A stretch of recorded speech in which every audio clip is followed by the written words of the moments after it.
Προστατεύω εμένα και τα παιδιά μου στο διαδίκτυο. Το διαδίκτυο είναι μέρος της ζωής όλων των Ελλήνων. Το χρησιμοποιούμε όλοι καθημερινά. Κρύβει όμως και αυτό, όπως και η ίδια η ζωή, παγίδες και κινδύνους. Ειδικά τα παιδιά και οι έφηβοι είναι ιδιαίτερα ευάλωτοι. Με τη σωστή ενημέρωση μπορούμε να προστατεύσουμε εμάς και τα παιδιά μας. Το διαδίκτυο είναι το μεγαλύτερο δίκτυο υπολογιστών στον κόσμο, στο οποίο συνδέεσαι από παντού. Μπορείς να συνδεθείς ακόμα και μέσα από την τηλεόραση, μία παιχνιδομηχανή ή και ένα κινητό τηλέφωνο. Στο διαδίκτυο είναι σήμερα όλη η Ελλάδα. Άνδρες, γυναίκες και παιδιά όλων των ηλικιών. Το 86% των νέων 16 με 24 ετών χρησιμοποιεί συστηματικά το διαδίκτυο, ενώ τα μέσα κοινωνικής δικτύωσης αποκτούν όλο και περισσότερους χρήστες. Μόνο στο Facebook συμμετέχουν 3.680.000 χρήστες ηλικίας 13 έως 64 ετών και περνάνε σε αυτό 2,5 ώρες την ημέρα. Το διαδίκτυο είναι δηλαδή μέρος της καθημερινής μας ζωής. Μας προσφέρει πολλά: γνώση, εκπαίδευση, πληροφορίες. Κάνουμε μέσω αυτού αγορές και ταξίδια. Επικοινωνούμε, ενημερωνόμαστε, ψυχαγωγούμαστε και διασκεδάζουμε. Όμως υπάρχουν και οι αρνητικές του πλευρές. Οι κύριες μορφές εγκληματικότητας στο διαδίκτυο είναι παιδική πορνογραφία, cyberbullying, δήλωση αυτοκτονίας, προσωπικά δεδομένα, απάτες μέσω διαδικτύου, cracking and hacking, τυχερά παιχνίδια τζόγος. Παιδική πορνογραφία. Στην Ελλάδα τιμωρείται η κατοχή αρχείων παιδικής πορνογραφίας. Μέχρι στιγμής δεν έχει αναφερθεί παραγωγή υλικού παιδικής πορνογραφίας στη χώρα μας. Από το 2004 έως και το 2011, 680 χρήστες ενεπλάκησαν σε υποθέσεις διακίνησης υλικού παιδικής πορνογραφίας στη χώρα μας. Για την αντιμετώπιση της παιδικής πορνογραφίας, η δίωξη ηλεκτρονικού εγκλήματος συνεργάζεται στενά με τις εισαγγελικές αρχές, μη κυβερνητικές οργανώσεις, την Interpol και την Europol. Πώς αναπτύσσεται η παιδική πορνογραφία? Οι δράστες αποπλανούν ανηλίκους σε chat rooms και σελίδες κοινωνικής δικτύωσης και μαθαίνουν τον τόπο διαμονής, τα ενδιαφέροντά τους και τις σεξουαλικές τους εμπειρίες.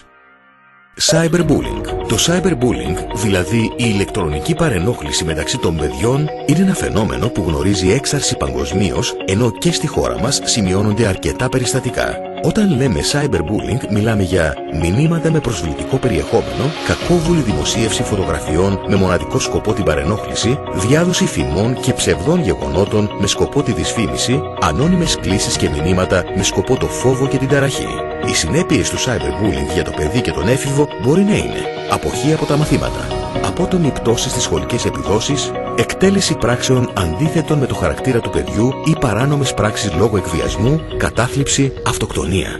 Δήλωση αυτοκτονίας. 170 νέοι συνάνθρωποι προσπάθησαν να αυτοκτονήσουν έως σήμερα μέσω ίντερνετ. Η δίωξη ηλεκτρονικού εγκλήματος διεξάγει 24ωρη διαδικτυακή έρευνα για τον εντοπισμό ατόμων με ψυχολογικές διαταραχές. Απάτες μέσω διαδικτύου. Οι 10 κυριότερες διαδικτυακές απάτες είναι νιγηριανές απάτες, ισπανικό λότο, phishing προσωπικών στοιχείων μέσω email, παραπληροφόρηση για προϊόντα που αγοράζονται online, αγορές online που δεν παραδίδονται ποτέ, υπέρογγες χρεώσεις σε πιστωτικές κάρτες για υπηρεσίες που ποτέ δεν ζητήθηκαν ή είχαν παρουσιαστεί σαν δωρεάν, συστήματα εργασίας στο σπίτι που υπόσχονται ιδιαίτερα αυξημένες πωλήσεις και κέρδη, προσφορά εργασίας στο εξωτερικό, υποκλοπές κωδικών ασφαλείας και PIN καρτών μέσω διαδικτύου, κάλπικες ιστοσελίδες, cracking και hacking. Ένας hacker κατανοεί τον τρόπο λειτουργίας ενός συστήματος υπολογιστών, στον οποίο όμως δεν έχει δικαίωμα πρόσβασης. Ενώ ένας cracker αποκτά παράνομη πρόσβαση χωρίς εξουσιοδότηση σε ένα σύστημα υπολογιστών με στόχο τη βλάβη τους και το οικονομικό όφελος. Τυχερά παιχνίδια τζόγος. Γενικά στην Ελλάδα είναι νόμιμο μόνο ότι ελέγχεται από το κράτος. Για τα διαδικτυακά τυχερά παιχνίδια ισχύει η νομοθεσία της χώρας όπου κατοικεί ο καταναλωτής και παρέχονται οι υπηρεσίες. Για παράδειγμα, όποιος στοιχηματίζει από την Ελλάδα σε ιστοσελίδα που λειτουργεί στο Ηνωμένο Βασίλειο είναι παραβάτης. Τέλος, απαγορεύεται η συμμετοχή ανηλίκων σε οποιασδήποτε μορφή τυχερά παιχνίδια. Εξάρτηση. Η εξάρτηση αποτελεί κυρίως πρόβλημα των νέων και προκαλείται συνήθως στα sites κοινωνικής δικτύωσης και μέσω των διαδικτυακών παιχνιδιών. 68 άτομα προεφηβικής ηλικίας βρίσκονται αυτή τη στιγμή στο στάδιο της απεξάρτησης από το ίντερνετ. Τι μπορούν να κάνουν οι γονείς? Τρόποι δράσης. Εγκαταστήστε ειδικά προγράμματα παρακολούθησης στον ηλεκτρονικό υπολογιστή.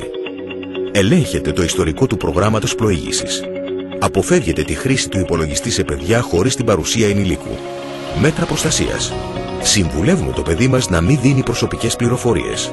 Αποθαρρύνουμε το παιδί να συναντήσει άτομα που γνώρισε στο διαδίκτυο χωρίς την επίβλεψή μας. Ζητάμε από το παιδί να μας ενημερώσει αν κάποιος του έστειλε υλικό που το τάραξε ή το αναστάτωσε. Αποφεύγουμε να δημοσιοποιούμε φωτογραφίες με τα παιδιά μας στο διαδίκτυο. Σας ευχαριστούμε για την προσοχή σας.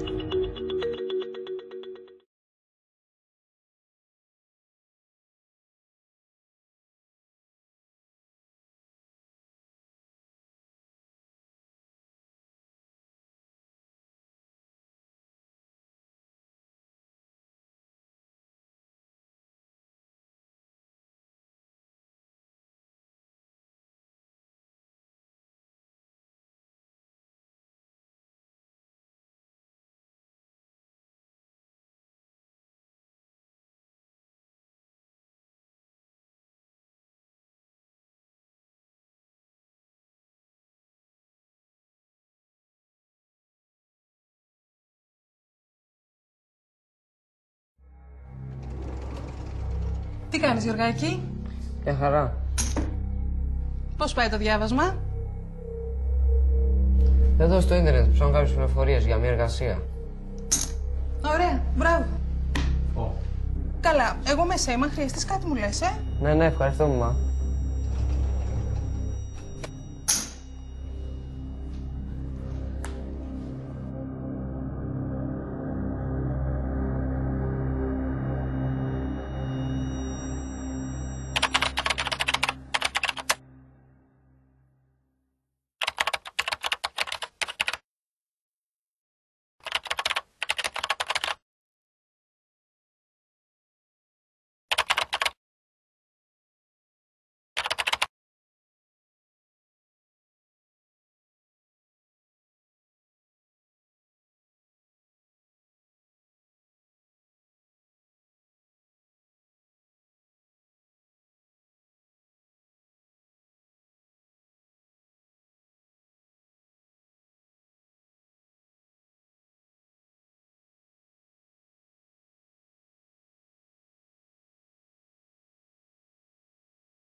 Μπάμπης Πέτρος Σάκης Βάγκος.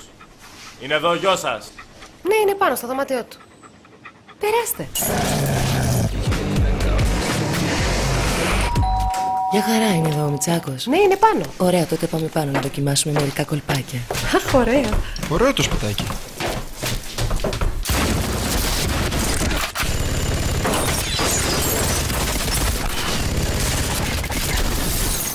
Πού είναι ο Μήτσος? Από εδώ. Καλημέρα. Γεια σας. Αυτή είναι η Ανούλα. Τι ωραίο κούνελο που έχεις. Έλα, εγώ θα σου δείξω έναν αληθινό κούνελο.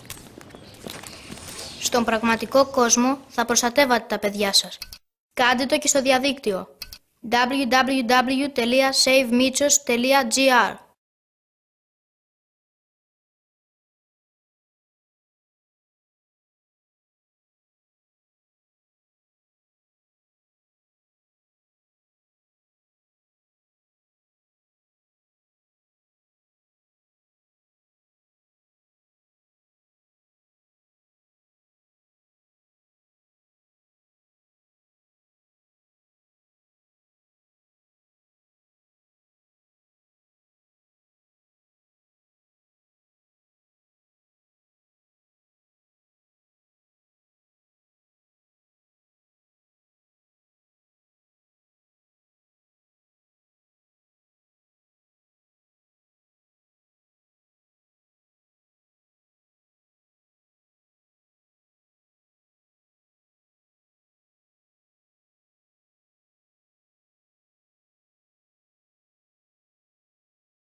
Μπαμπά.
Yay! A new friend request.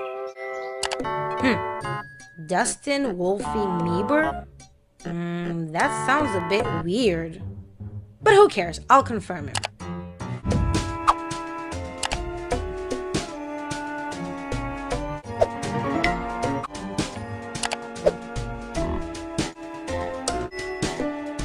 Visit Grandma.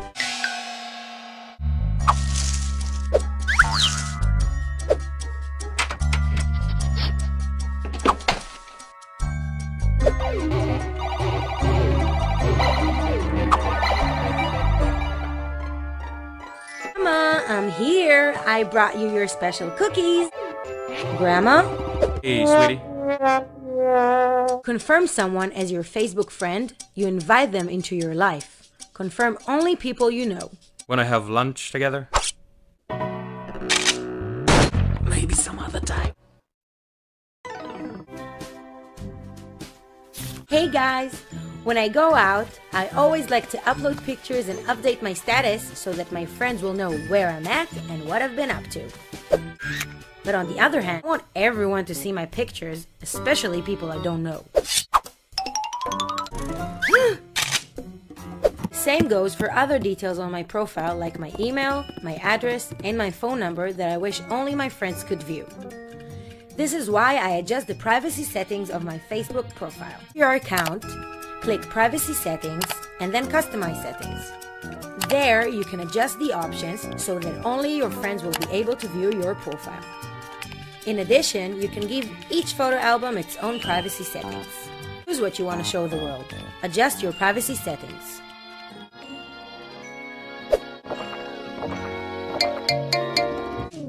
I should have defined my privacy settings too.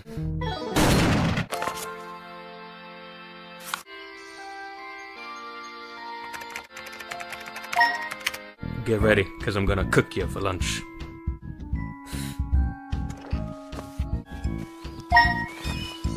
I've got a great recipe my mama used to make. Little Red Riding Hood and tomato sauce and peanut butter. Works well with jam.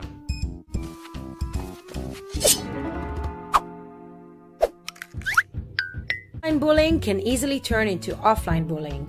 If someone is bullying you or your friends, don't ignore it. Report it to your parents or your teachers. Grandma?